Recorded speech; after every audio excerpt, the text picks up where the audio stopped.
Hi friends, ಗಿಣ್ಣಾಲ್ ನಿಮಗೆಲ್ಲ ಗೊತ್ತೇ ಇರುತ್ತೆ. ಈ ಗಿಣ್ಣಾಲಲ್ಲಿ ಒಂದು ಸ್ವೀಟ್ ರೆಸಿಪಿಯನ್ನು ಮಾಡೋಣ.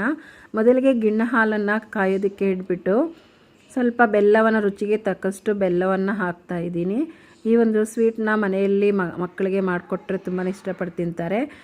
ಸೊ ಗಿಣ್ಣನ್ನು ಕೇಕ್ ಥರನೂ ಮಾಡ್ಬೋದು, ಬಟ್ ನಾನು ಈ ಥರ ಪಾಯಸ ಥರ ಮಾಡೋಣ ಅಂದ್ಬಿಟ್ಟು ಟ್ರೈ ಮಾಡಿದೆ.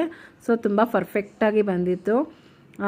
ಹಾಲನ್ನು ಕಾಯೋದಕ್ಕೆ ಇಟ್ಬಿಟ್ಟು ಕಾಯೋ ಒಂದು ಸ್ಟೇಜಲ್ಲಿ ಪುಡಿ ಬೆಲ್ಲವನ್ನು ಸೇರಿಸಬೇಕು. ಈ ಬೆಲ್ಲ ಕರಗುವ ಹಾಗೆ ಸ್ವಲ್ಪ ಲೋ ಫ್ಲೇಮಲ್ಲಿ ನಾವು ಹಾಲನ್ನು ಕಾಯೋಕ್ಕೆ ಬಿಡಬೇಕು.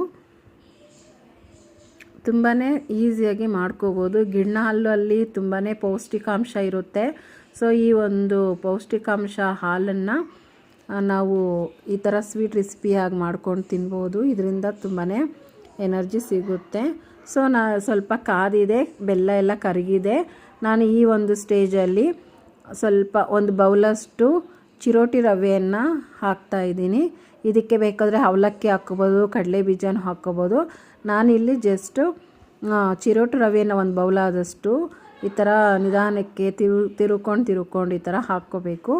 ತುಂಬಾ ಚೆನ್ನಾಗಿರುತ್ತೆ ಈ ಒಂದು ಸ್ವೀಟ್ ರೆಸಿಪಿ. ಇದು ಕೇಕ್ ಥರ ಅಲ್ದಿರ ಈ ಥರ ಪಾಯಸ ಥರ ಮಾಡಿದಾಗ ಸ್ಪೂನಲ್ಲಿ ಆರಾಮಾಗಿ ನಾವು ಎಷ್ಟು ಬೇಕೋ ಅಷ್ಟು ತಿನ್ಕೋಬೋದು. ತುಂಬಾ ಟೇಸ್ಟ್ ಆದಂತಹ ಈ ಒಂದು ಗಿಣ್ಣಾಲು ಸ್ವೀಟ್ ರೆಸಿಪಿಯನ್ನು ಮನೇಲಿ ನೀವು ಟ್ರೈ ಮಾಡಿ, ತುಂಬಾ ಚೆನ್ನಾಗಿರುತ್ತೆ.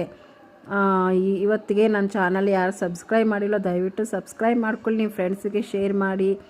ತುಂಬಾ ಇದು ಜಾಸ್ತಿ ನೋಡಿ ಒಂದು ಪನ್ನೀರ್ ಲೆವೆಲ್ಗೆ ಅದು ಗಂಟು ಕಟ್ತಾ ಇದೆ. ನಾವು ಇದಕ್ಕೆ ಬೇಕು ಅಂತಂದರೆ ಕಡಲೆ ಬೀಜ ಅಥವಾ ಅವಲಕ್ಕಿ ಮತ್ತು ಹುರ್ಗಡಲೆ ಬೇಕಾದ್ರೆ ಸೇರಿಸ್ಕೋಬೋದು. ಬಟ್ ನಾನಿಲ್ಲಿ ಏನೂ ಹಾಕ್ತೀರಾ, ಜಸ್ಟ್ ಗಿಣ್ಣು ಹಾಲು, ರವೆ ಮತ್ತು ಬೆಲ್ಲವನ್ನು ಹಾಕಿಬಿಟ್ಟು ಏಲಕ್ಕಿ ಪುಡಿಯನ್ನು ಹಾಕಿ ಈ ಥರ ಒಂದು ಸ್ವೀಟ್ ರೆಸಿಪಿಯನ್ನು ಮಾಡಿದ್ದೀನಿ. ತುಂಬಾ ಚೆನ್ನಾಗಿದೆ. ನಮ್ಮ ಮಕ್ಕಳು ತುಂಬಾ ಇಷ್ಟಪಟ್ಟು ತಿಂದರು. ನೀವು ಮನೇಲಿ ಟ್ರೈ ಮಾಡಿ ಹೇಗೆ ಬಂದಿದೆಯೋ ಕಮೆಂಟ್ ಬಾಕ್ಸಲ್ಲಿ ತಿಳಿಸಿ. ಹಾಗೆ ಒಂದು ಲೈಕ್ ಮಾಡೋದನ್ನು ಮರಿಬೇಡಿ. Thank you. ಬಾಯ್.